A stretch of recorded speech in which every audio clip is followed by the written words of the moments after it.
Chapter 10, 1716, Kathrine Ogg and her brother George Ogg, Jr., Baltimore, province of Maryland.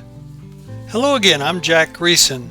We welcome you to this YouTube video series on my book, The Spirit Within Us, a saga of two bold families who helped build a democracy. I truly believe that this video series will inspire you to read this book, and you can subscribe below to get much more out of this YouTube video series. You can also buy your copy of the book using the information posted here. The stories of two real families are chronicled in this book, and their family trees are on pages Roman numeral 4 and 5 in the front of the book. When you have your book, look at page Roman numeral 4 in the front, upper left-hand side. In the middle, find Kathrine Ogg, spelled either with a C or a K. I want to remind you that these people listed on this family tree are real historical people, and the main chapter events are real historical events. Details and other events have been augmented to complement historical records. Now you can see an image of the map of the Providence of Maryland on page 352.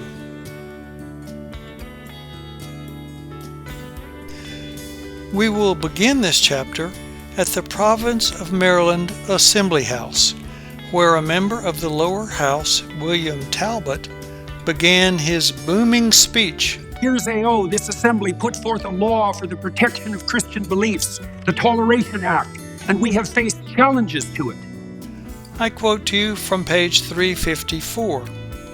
The passion of Talbot's speech removed any possible doubt that the assembly would agree to support Protestantism. By the way, the details of this particular piece of information came from the University of Baltimore School of Law records. After Talbot's speech, however, another member moved for the assembly to take a break.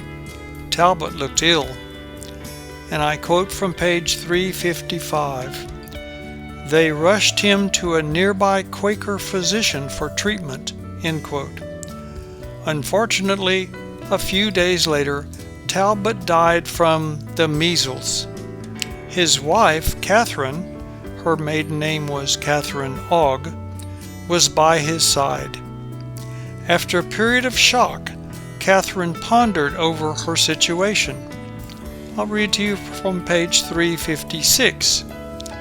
She felt confident in managing the household and his workers, as she had been doing for the entire marriage. But the farm and his merchant business, she had to admit to herself that she knew absolutely nothing about them. Now I'll quote to you from page 357.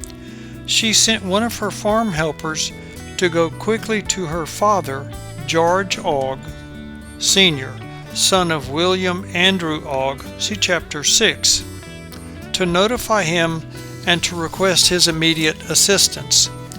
She also thought of getting advice from their neighbor and Talbot's friend, Sheriff Jean Risteau. I'll quote from page 357. He was always so nice. One could ask him for advice, end quote. A few years later, Kathrine and Jean were sitting together in a church after a moving sermon by their minister. Kathrine spoke softly to Jean. I'm quoting from page 362. Mr. Risteau, I think it is time for me to explain my ways to you. Mr. Risteau, I think it is time for me to explain my ways to you. Jean Risteau was fearful that she might be ending their relationship. You must understand that my relationship with God is of utmost importance to me, and I believe that He is the head of the church. Kathrine continued, I quote on page 363, You must understand that my relationship with God is of utmost importance to me, end quote. Then, I'll quote on page 363, she continued, Each of us has been given an inner light, the Holy Spirit, to be our guide in life. Each of us has been given an inner light, the Holy Spirit, to be our guide in life. We are to live a simple, practical life without adornment, a living example of what He has taught us. Each of us may develop a personal relationship with God, and I feel that is my call.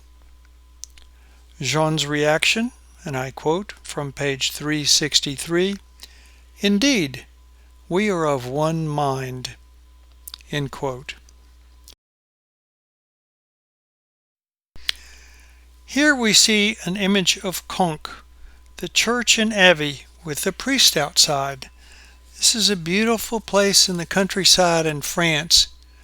Actually, my wife and I were traveling in France one time, and we're going to take a drive one afternoon, and randomly selected to go to this particular church because there was a picture that looked interesting. And we get there just as I am ready to start taking pictures, and this priest walks out of the church. Later on, believe it or not, that's the church that I'm going to describe to you in this next paragraph. So Jean began explaining his own beliefs. He related that he had been brought up, and I quote from page 363, in a small village in France called Conques. He related his experiences as a young boy in the imposing church there. Then he outlined that his family were Huguenots, French Protestants, and his father had decided that they had to leave France and go to the province of Maryland. I quote from page 367, because of the laws of religious tolerance here in Maryland to protect us, end quote. Jean then explained his own devout adherence to the principles of Martin Luther and John Calvin. Kathrine was amazed that she and Jean had remarkably similar beliefs. Now, months later, in this region there were hurricanes, tornadoes. The devastation in their region was horrendous. What happened with our two characters' relationship? How did they fare with the devastation of these storms? Was Kathrine's family also in the path of the storm's destruction? How did these disasters change the future paths of the families depicted in this chapter? If so, what sort of lives did they live? You can find these answers and much more in chapter 10. This book portrays stories of a model for life change, recognizing danger, assessing options, making bold plans and goals, expecting and overcoming struggles and hardships, struggling and moving forward to success. They followed where the Spirit led them, and they triumphed. This YouTube video series will present brief introductions to each chapter. The book is for sale through information provided in this video series. A special paperback edition, large print, a highly readable type font, and durable white stock paper is only available from me, the author.